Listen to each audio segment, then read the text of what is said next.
ibadat et pour les du'as. Mais les ulama expliquent que la sagesse d'Allah dedans c'est quoi? C'est de permettre aux musulmans de passer toutes ces nuits des 10 derniers jours de Ramadan dans le ibadat. Le fait qu'on ne sache pas si c'est le 21, le 23, le 25, le 27, le 29, ben assurément on va se réveiller toutes les nuits impaires au moins pour faire l'ibadat, pour faire les du'as, et ce sera un cumul de a'mal salihah, un cumul de salawat et un cumul de du'as. De la même manière, Allah Ta'ala n'a pas annoncé, par exemple, quel moment de la journée, le vendredi, il y a un doigt accepté. On sait que le jour du Jumu'ah, il y a un doigt accepté, sans préciser c'est quel moment de la journée. L'objectif, c'est qu'on consacre beaucoup de temps à faire doigt durant tous les moments du vendredi. Également, le nom, le Ismul A'zam, le nom le plus grand d'Allah Ta'ala, Allah ne l'a pas annoncé, ce nom par lequel si on invoque Allah, Allah accepte le doigt. Et pourquoi Allah Ta'ala ne l'a pas dévoilé? Afin qu'on donne de l'importance à chacun de ces noms, de ces Asma al-Husna. Également, par exemple, lorsqu'Allah dit « Allah dit hafidou ala salawati wa salati wusta » restez fermes sur vos salats et la salat du milieu. Là aussi, Allah ne précise pas c'est quoi, afin qu'on donne de l'importance pour toutes les prières. Également, le moment de la mort, on ne sait pas, afin qu'on consacre, qu'on ait la crainte d'Allah, etc. Les ulama disent que c'est pour ça que le prophète dit que c'est certainement mieux pour vous qu'Allah ne vous l'ait pas dit, afin qu'on fasse les ibadats durant toutes les nuits impaires. Alors, dans les quelques minutes qui nous restent, on va voir quelques signes. Quels sont les alamat? Quels sont les signes de la nuit du destin? Le prophète m'a dit que وإن من أماراتها أن الشمس تخرج صبيحتها مستوية ليس لها شعاع مثل القمر ليلة البدر. Que lors de la nuit du destin, le lendemain, lorsque le soleil se lève, alors le soleil ne brille pas. Il y a comme une lueur, il y a comme un cache sur le soleil, et le soleil ressemble plus à la nuit, ressemble plus à la lune lorsqu'elle est pleine. Et Imam Muslim rahimahullah explique que le soleil ne brille pas le matin du 27e, le matin de la nuit du destin, car il y a un tel nombre d'anges qui sont présents dans le ciel, et leurs ailes qui sont déployées, et la lumière qui est la leur empêche le soleil de briller comme il le fait en temps normal. Et Ka'b rahimahullah explique également que Jibril alayhi salam monte au ciel, il est au ciel au moment, à la nuit du destin, et il se tient près du soleil. On retrouve le hadith, voilà. Il est près du soleil le matin de Laylatul Qadr. Il étend ses ailes. Ça, c'est une description magnifique. Il dit et Jibril a deux ailes de couleur verte. La yanshuruhuma illa fi tilka as-sa'a. Ces deux ailes, il ne les déploie que une fois de l'année, uniquement durant la nuit du destin. Et lorsque Jibril déploie ces deux ailes de couleur verte magnifiques, qu'il ne déploie que dans ce moment de l'année, alors la lumière, la lueur du soleil est atténuée. Et ensuite les autres anges également, ils rejoignent Jibril alayhi salam près du soleil. Et maintenant donc la lumière des malaïkas se joignent à la lumière de Jibril alayhi salam. C'est pourquoi le soleil ne brille pas lorsqu'il se lève le matin de la nuit du destin. Également dans certaines sources, c'est l'histoire de Uthman ibn Abi al-As, on indique que lors de la nuit du destin, l'eau de mer n'est pas salée, l'eau de mer est douce. Il avait envoyé un de ses serviteurs, Ya Maula, il l'avait envoyé à la mer pour ramener un peu d'eau. Vous voyez, c'était parmi les 10 jours de Ramadan, et il dit que إذا كانت تلك الليلة فأعلمني فإذا هي السابعة والعشرون. Le hadith dit que أن البحر يعذب ماؤه. Il dit que lors de cette nuit, non, c'était pas ce hadith, il dit que, voilà, il explique que lors de la nuit du destin, l'eau de mer devient douce. Vous voyez? Et il dit que cela a lieu, il explique principalement, il dit que c'était une fois lors de la 27e nuit que l'eau de la mer était douce. D'autres versions encore, d'autres histoires disent qu'une personne, Zuhra ibn Ma'bad, il dit qu'il était en mer une fois, et c'était cette fois-ci le 23e Ramadan. Donc on comprend bien qu'avec Hazrat Uthman ibn Abi al-As, il a constaté le 27e. Et là, une autre personne le constate le 23e. Donc c'est possible que la nuit du destin change d'année en année. Elle dit que j'étais parti prendre un bain dans la mer, فَإِذَا الْمَاءُ عَذْبٌ. Alors, et là, je me suis rendu compte que l'eau de mer était douce. Et là, j'ai informé mes compagnons et ils ont su que c'était la nuit du destin.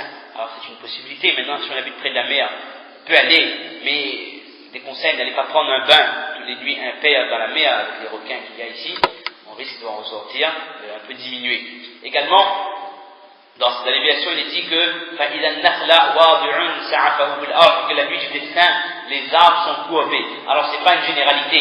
C'était peut-être possible pour les arbres qui existaient dans les pays arabes, mais ça ne veut pas dire que pendant les nuits impaires, si on ne voit pas les arbres un peu courbés, ça veut dire que ce n'est pas la nuit du destin. Non, ce n'est pas forcément quelque chose qui se répétera tout le temps, mais ça reste parmi les signes de la nuit du destin, tout comme lorsque Anas dit que Wala tanbahul kilabuha, que la nuit du destin, les chiens ne hurlent pas, les chiens n'aboient pas. Également, le prophète sallallahu alayhi wa sallam a dit que lors de la nuit du destin, le ciel est éclairé. Inna amarata laylatil qadri annaha safiyah, ka'anna fiha qamaran sati'a, que le ciel est éclairé comme si il y avait une lune qui était brillante. Donc, on voit également, dernière chose, et on ne va pas trop s'attarder, que lors de la nuit du destin, le temps, le climat est doux.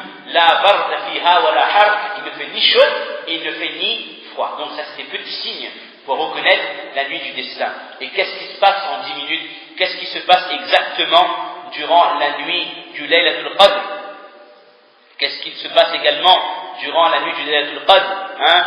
Première chose, les actions ont une valeur inestimable, comme le prouve le verset Khayrun min alfi shahr. Premièrement. Deuxièmement, il y a le destin de l'humanité qui est remis lors de la nuit du Laylatul Qadr. Alors, s'il fallait expliquer, on aurait pris beaucoup de temps, mais on se limitera à citer juste qu'il y a différentes catégories de taqdir. Les ulama disent qu'il y a 5 catégories de taqdir. Il y a ce qu'on appelle at-taqdir al-'am, le destin de l'humanité tout entière. Ça, c'est avant la création des cieux et de la terre, 50 000 ans avant la création des cieux et de la terre, Allah Ta'ala a écrit le destin général pour l'humanité, rapporté par Imam Muslim. Deuxième catégorie de taqdir, il y a at-taqdir al-bashari. Est-ce que les êtres humains, est-ce qu'ils seront mu'min ou kafir? Et ça, c'est lorsqu'Allah Ta'ala a tiré les générations, la descendance de Adam alayhi salam, alastu bi rabbikum qalu bala shahidna. Et Allah Ta'ala là a décidé haula'i fil jannah wa haula'i fil nar. Ceux-là seront dans le paradis et ceux-là seront dans l'enfer. Il y a une troisième catégorie de taqdir qu'on appelle at-taqdir al-umri. C'est un taqdir personnel qui est propre à chaque personne et qui concerne certains aspects seulement de la vie. Ça, c'est lorsque l'enfant est dans le ventre de sa maman. Après 40 jours, Allah Ta'ala envoie Jibril salam souffler le ruh, l'âme dans le corps de cet être. Et là, Allah Ta'ala lui ordonne de 4 choses. Il fait ordre de 4 choses. Premièrement, le rizq, sa nourriture, sa subsistance. Al-ajal, sa vie, combien de temps il va vivre. Et enfin, shaqi ou sa'id, est-ce que ce sera quelqu'un d'heureux ou quelqu'un de malheureux. Quatrième catégorie de taqdir, ce qu'on appelle at-taqdir al-sanawi, le taqdir annuel, d'une année à l'autre, mais c'est exactement ça pour la nuit du destin.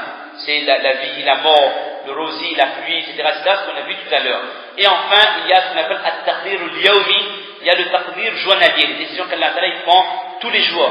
Qui Allah veut honorer, qui Allah veut déshonorer, qui Allah veut donner la richesse, la pauvreté, donner ou reprendre. C'est ce qui est dit dans le Surat Ar-Rahman, kullu yawmin huwa fi sha'n. Chaque jour, Allah Ta'ala accomplit une œuvre nouvelle. Donc, dans la nuit du destin, il y a muda'afatul a'mal, les actions qui valent mieux que 1000 mois. Il y a le destin. Et dans la nuit du Laylatul Qadr, il y a également le pardon d'Allah Ta'ala qui descend en quantité. Le pardon d'Allah Ta'ala qui est général. Man qama Laylatul Qadr imanan wa ihtisaba ghufira lahu ma taqaddama min dhanbi. Mais la condition, c'est d'être réveillé durant cette nuit du destin et de faire les ibadat. Et en même temps, ce qu'on appelle l'ihtisab, avoir l'espoir de rétribution de la part d'Allah.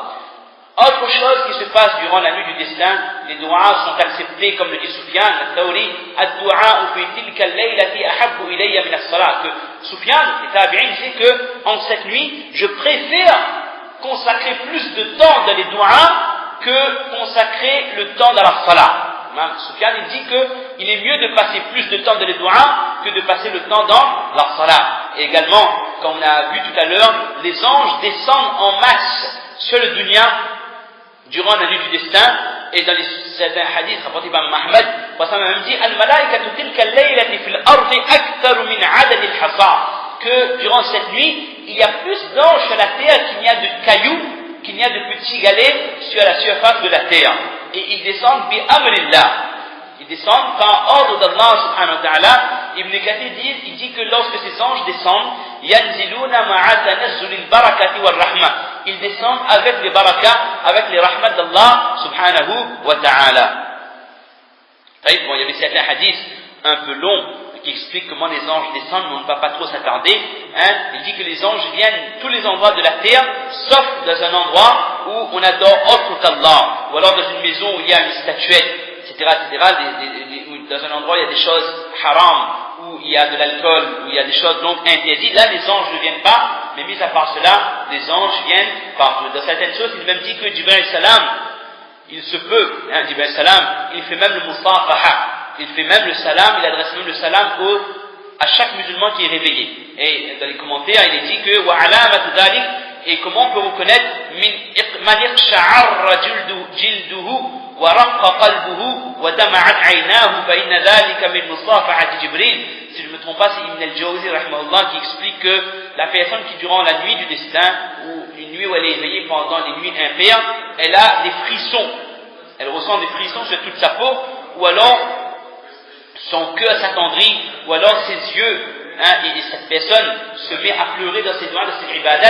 Ça veut dire que Jibril alayhi salam s'est approché de cette personne. Et certains ulama disent également, entre Ibn Rajab, que pourquoi il y a certains anges qui descendent, c'est pour qu'ils voient certaines choses qu'ils ne pourront pas voir dans les cieux. Entre autres, voir c'est quoi un pécheur qui pleure devant Allah pour demander tawbah. Alors que les anges ne savent pas c'est quoi un pécheur, les anges ne savent pas c'est quoi pleurer pour demander tawbah, sachant qu'ils n'accomplissent pas de péché. Il y a beaucoup de détails, les ulama expliquent sur les vertus de la nuit du destin. Maintenant, il nous reste 5 minutes. On voudrait voir qu'est-ce qu'on doit faire durant cette nuit de Laylatul Qadr. Quels sont les a'mal que le musulman se doit de faire durant la nuit du destin. Premièrement, faire un maximum de ibadat. Pourquoi?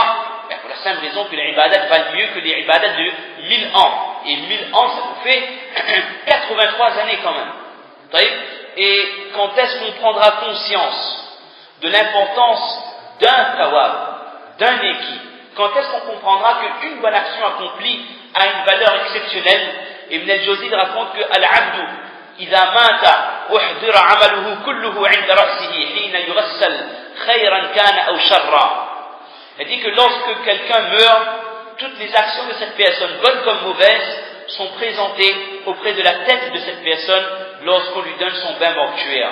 فإذا صلى عليه ومضى إلى قبره وانصرف الناس عنه بقي عمله معه في قبره.